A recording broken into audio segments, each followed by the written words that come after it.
សញ្ញាសម្គាល់3ដែលបញ្ជាក់ថាបងប្អូនកំពុងតែឈឺពោះនឹងកើតកូនហើយចាបងប្អូនស្ត្រីណាខ្លះដែលត្រៀមនឹងសម្រាប់កូនហើយអត់ទាន់ដឹងថាមានសញ្ញាប្រមាណដែលបញ្ជាក់ថាយើងឈឺពោះសម្រាប់កូនចាជាពិសេសសម្រាប់ម៉ាក់ដែលគាត់ទៅតែកូនដំបូងប្រកបជាអត់ដឹងទេហើយបងប្អូនដែលមានកូនទី2ទី3ក៏គាត់នៅអត់ដឹងដូចគ្នាដែរអញ្ចឹងក្នុងខ្ញុំនឹងរៀបរាប់ពីសញ្ញាសម្គាល់3ដើម្បីឲ្យបងប្អូននឹងអាចដឹងថាហ្នឹងគឺជាការឈឺពោះពិតឬមួយក៏ការឈឺពោះមិនពិតកុំឲ្យខាត់ទេយើងចូលក្នុងវីដេអូយើងអស់គ្នាចាសញ្ញាទី1ដែលសម្គាល់ថាយើងឈឺពោះអត់គឺមានធ្លាក់ឈាមរីរំអិលជាប្រភេទជាឈាមរីរំអិលសបោអន្តាយដែលវាជាប្រភេទឈាមមិនមែនច្រើនទេដូចជាសបោហើយឈាមតិចចាធ្លាក់ចេញមកតាមទ្វារមាសវាមិនមែនជាឈាមច្រើនទេតិចចាបើសិនជាមានសម្គាល់ឃើញស្រាប់តែធ្លាក់ឈាមច្រើនអាហ្នឹងមិនមែនជាសញ្ញាសម្រាប់ទេជាសញ្ញាគ្រោះថ្នាក់ត្រូវបញ្ញាទៅជួបគ្រូពេទ្យទី2មានការឈឺពោះស្បូនកន្ត្រាក់ទៀងទាត់មកចាសញ្ញាទី2នេះគឺសំខាន់សម្រាប់បងប្អូនដែលគាត់ទឹកសម្រាលអាចស្ដាប់ឲ្យយកចិត្តទុកដាក់ដើម្បីឲ្យយល់ទាំងអស់គ្នាឧទាហរណ៍ថាបងប្អូនចាប់ផ្ដើមមានអារម្មណ៍ថាឈឺពោះនៅម៉ោង8ឬមួយក៏ម៉ោង9ឧទាហរណ៍ថាម៉ោង8យប់ចុះស្រាប់តែ10នាទីក្រោយយើងមានអាការៈឈឺទៀតឈឺពោះហ្នឹងគឺឈឺបាត់តែការឈឺហ្នឹងគឺទៀងទាត់មកមិនមែនឈឺអត់ទៀងទេបងប្អូនខ្លះក៏អត់ដឹងគាត់ស្មានថាឈឺពេលម៉ោង8ម៉ោង9អីបានឈឺទៀតអាហ្នឹងមិនមែនទេការកន្ត្រាក់ស្បូនគឺទៀងទាត់មកអាច5នាទីឈឺម្ដង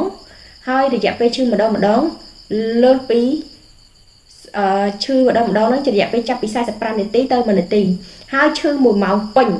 អាហ្នឹងច្បាប់ដែលយើងអាចសង្កត់បានហ្នឹងគេហៅថា511បងប្អូនត្រូវស្ដាប់ឲ្យទាស់បើបងប្អូនអត់ទាន់ចំណុចថងហ្នឹងនៅតែអត់ដឹងថាខ្លួនឯងហ្នឹងឈឺពោះពិតឬមួយក៏មិនពិតទេចាគឺ5នាទីពោះចាប់ផ្ដើមឈឺម្ដងហើយម្ដងចន្លោះពី45ទៅ1នាទី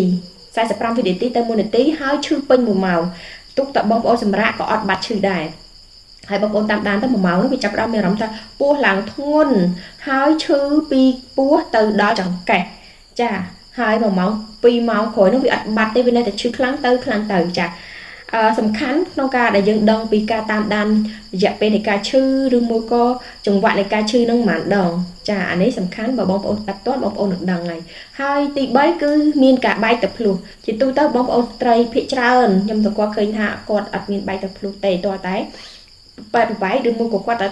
ចង្វាក់នៃការឈឺនឹងខ្លាំងមែនតើបានបែកទឹកភ្លោះអញ្ចឹងបងប្អូនត្រូវសង្កត់មើលដោយពីសញ្ញាដែលអាចច្បាស់បំផុតបងប្អូនអាចសង្កត់បានទី1គឺធ្លាក់ឈាមរីរំអិលទី2ការកន្ត្រាក់ស្បូនទៀងទាត់មកឈឺចាក់ទៅចង្កេះហើយឈឺធ្ងន់ហើយបាត់ហើយឈឺទៀងទាត់ដូចខ្ញុំនិយាយចឹង5នាទីឈឺម្ដងរយៈពេលឈឺម្ដងចាប់ពី45វិនាទីទៅ1នាទីហើយគឺឈឺពេញក្នុងរយៈពេល1ម៉ោងពេញបន្តរហូតដល់2ម៉ោង3ម៉ោងទៅអញ្ចឹងនេះគឺជាសញ្ញានៃការឈឺពោះកាត់កូនបើបងប្អូនមានសញ្ញាទាំង3នេះបញ្ញាប្រុសរះរៀបចំសម្ភារៈរៀបចំកៅអៅទៅជួបគ្រូពេទ្យដែលនៅជិតផ្ទះបងប្អូនចាស់ជៀសវាងការដែលយើងទៅហើយអត់ដឹងទៅដល់មកវិញអត់បានជួនកាលដែលយើងអត់ដឹងគឺយើងអត់បានដឹងថាហ្នឹងឈឺលេឈឺមែនទេអញ្ចឹងអាចទៅខកជើងវិចក្អៅមកផ្ទះវិញហើយអត់បានវិខកខាតពេលវេលាអញ្ចឹងសម្រាប់បងប្អូនគិតថាវីដេអូនេះមានប្រយោជន៍ជួយ share ចែករំលែកហើយ comment ក្នុងវីដេអូនេះសម្រាប់សំណួរហើយជួយ subscribe channel YouTube របស់ខ្ញុំមួយដើម្បីទទួលបានព័ត៌មានថ្មីៗទាក់ទងនឹងការថែទាំទារកថែទាំផ្ទៃពោះនិងមួយចូលបាយពជាកណាចាស់អញ្ចឹងអរគុណជួបគ្នាវីដេអូក្រោយ